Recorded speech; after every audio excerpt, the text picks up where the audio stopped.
Hello and welcome to the profession 365। दोस्तों आज हम बात करेंगे एक ऐसे लम्हे की जो रशिया के प्रेसिडेंट व्लादिमीर पुतिन के चेहरे पर गुस्सा ला दिया था। जी हाँ, पुतिन बहुत ज्यादा गुस्सा हो चुके थे। सेंट पीटर्सबर्ग इकोनॉमिक फोरम के दौरान जब एक जर्नलिस्ट ने पुतिन से पूछा कि पुतिन, क्या यूएसए या इजराइल ईरान के supreme leader ayatollah Ali Khamenei साहब को असैसिनेट करने का प्लान बना सकते हैं, तो बेसिकली पुतिन ने बिल्कुल ही तेज लहजे में, ठीक है, गुस्सा होकर कहा कि मैं इस पर बात भी नहीं करना चाहता, मुझे माफ कीजिए, ये सवाल ही गलत है। मतलब भाई पुतिन लिटरल ही कुछ ही सेकंड्स में ना बहुत ज्यादा एंग्री लेवल पर जा चुके थे। पुतिन का ये इतना स्ट्रॉन्ग रिएक्शन आमतौर पर ना उनकी प्रेस कॉन्फ्रेंस में हमें देखने को नहीं मिलता। ठीक है, पुतिन का ये जो स्टेटमेंट है ना, अगर मैं सिंपल लफ्जों में क्रैक कर कर बोलूं तो पुतिन ये टॉपिक को छेड़ना नहीं चाहते, क्योंकि पुतिन को पता है ये टॉपिक बहुत ज्यादा सेंसिटिव है, डेंजरस मुद्दा है, इस पर कोई कमेंट नहीं देना ही बेहतर है, खामोशी से यहाँ पर काम करना चाहिए। इसलिए पुतिन ने कहा कि भाई मुझे माफ कर देना, मैं कुछ नहीं बोलूंगा। ये लाइन बेसिकली एक डिप्लोमेटिक तरीका है दोस्तों। ठीक है, Если завтра Израиль с помощью США или без помощи США просто убивает Хаминей, какая будет ваша реакция и реакция России? Я надеюсь, что это будет самым правильным ответом на ваш вопрос.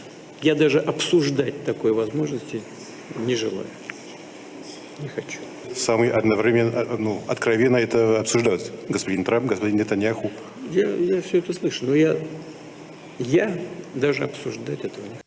मैं हमेशा से कहता हूं कि अगर कुछ ऐसे रिएक्शंस आते हैं ना तो गौर करिए, उनके बॉडी लैंग्वेज को, उनके टोन को समझने की कोशिश करिए। ठीक है, पुतिन का जो नो कमेंट का मतलब तरीका है ना, उसमें बहुत ज्यादा इमोशन छुपा हुआ है। ठीक है, पुतिन यूजुअली काम रहते हैं हमेशा, हालांकि हमने यूक्रेन वॉर में भी देखा है पुतिन बहुत ज्यादा काम पसंद है। ठीक है, बहुत ज्यादा खामोशी से काम करते हैं, लेकिन यहाँ पुतिन ने बहुत ज्यादा गुस्सा किया, फ्रस्ट्रेशन के साथ ये बोला। मतलब पुतिन पर या तो बहुत ज्यादा प्रेशर है और पुतिन अंदर से ही बहुत ज्यादा डिस्टर्ब हो चुके हैं, ये तो कंफर्म है। ठीक है, क्योंकि एक तरफ यूक्रेन वॉर हो रहा है तो दूसरी तरफ ईरान का जो है टेंशन सर पर है। पुतिन ईरान को खोना नहीं चाहते, क्योंकि ईरान रशिया के सब में बड़े अलाइस में से एक है, और यहाँ तक कि यूक्रेन वॉर में भी ना ईरान ने रशिया को ड्रोन सप्लाई किया, हथियार भेजे, पुतिन के लिए मदद भेजी।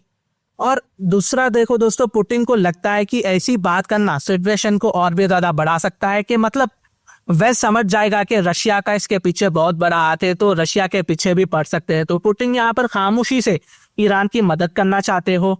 तीसरा, या तो व्लादिमीर पुतिन वेस्ट को वार्निंग दे रहे हैं कि हम सब देख रहे हैं, ठीक है, लेकिन अभी के लिए हम चुप है, लेकिन इसका रिएक्शन आपको जल्दी मिल सकता है। अब दोस्तों मिडिल ईस्ट की बात करें तो सीन ये है कि मिडिल ईस्ट में टेंशन बहुत ज्यादा बढ़ चुकी है। इजराइल ने ईरान पर स्ट्राइक्स बहुत ज्यादा तेज कर दी है। रिपोर्ट के मुताबिक सिर्फ पिछले हफ्ते में, ठीक है, सिर्फ पिछले हफ्ते में 585 लोग मारे गए हैं इस वॉर में, जिसमें 239 सिविलियंस भी शामिल है। और ये सब चीजों को देखकर ना दोस्तों दुनिया का फोकस तेहरान और तेल अवीव के बीच पर लग चुका है। और सबसे बड़ा शॉक तब लगा जब ट्रंप ने क्लेम किया कि उसे पता है कि खामेनी का एग्जैक्ट लोकेशन कहां पर है, वो कहां पर बंकर में है। ऊपर से नेतन्याहू भी कह रहा था कि ईरान में रीजन चेंज हो सकता है। तो ऐसी सिचुएशन में, ठीक है, ऐसी सिचुएशन में पुतिन का गुस्सा समझना बिल्कुल जायज है। रशिया ईरान का स्ट्रैटेजिक पार्टनर है, लेकिन जब पुतिन से पूछा गया कि अगर इजराइल ने खामेनी को मार दिया तो रशिया का क्या रिएक्शन होगा, पुतिन ने सीधा सीधा मना कर दिया। जवाब देने से बोला, मैं ये पॉसिबिलिटी डिस्कस भी नहीं करना चाहता, मैं इसके बारे में सोच भी नहीं सकता मैं। ठीक है, तुम पॉसिबिलिटी तो छोड़ो, मैं इसके बारे में गुमान भी नहीं ला सकता, उसके बारे में सोच भी नहीं सकता।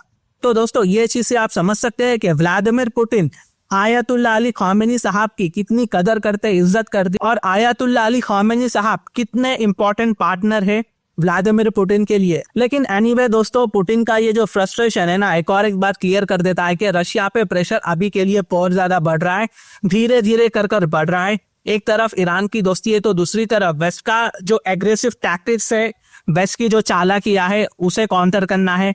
और अब बीच में पुतिन एक मसले में पड़ चुके हैं। चाइना बार बार पुतिन पर प्रेशर डाल रहा है, तो देखना होगा कि दोस्तों पुतिन आगे क्या करते हैं। तो ये कुछ अपडेट्स थी जो मैंने आप तक लाया है। अगर मेरी वीडियो इन्फॉर्मेटिव दिखे तो इंटरनेशनल अफेयर्स के लिए आप मेरे चैनल को सब्सक्राइब कर सकते हैं। Thank you for watching, thank you for listening and I always say God bless you all.